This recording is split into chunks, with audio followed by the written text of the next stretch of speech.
Welcome to our channel. Today we how to create a data dashboard with Salesforce step by step clearly. Open Salesforce and log into your account.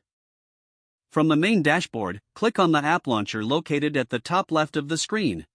Search for and select Reports. In the Reports tab, click the New Report button. Choose a report type that suits your data needs, such as accounts or opportunities. Click Continue to start building your report. Utilize the Fields sidebar to drag and drop relevant fields into your report layout. Apply any necessary filters to narrow down your data. Adjust the report format to your preference, such as summary or matrix format. Click Run to view your report with the applied settings. Once satisfied with the report, click Save and Run.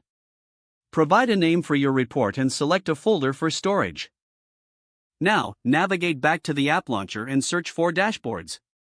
Click on Dashboards, then select the New Dashboard button. Name your dashboard and choose a folder for saving. Click Create to open the Dashboard Builder. In the Dashboard Builder, click on the Add Component button. Select the report you created earlier from the list.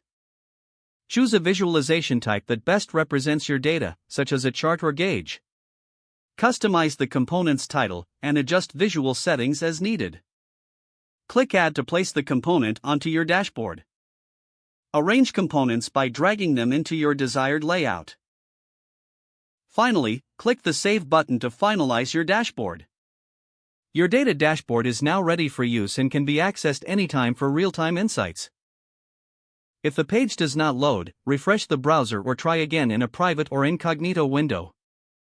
Make sure you are using the correct email address, then retype it carefully to avoid small typos. If your password is not accepted, use the reset option and create a new strong password you can remember.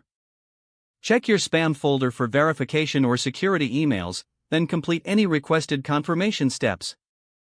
Enable two-factor authentication if available to improve account security and reduce unauthorized access risk. After signing in, review your profile details so your contact information and settings are accurate and current. If you see an error message, note it down and try again after restarting your device and internet connection.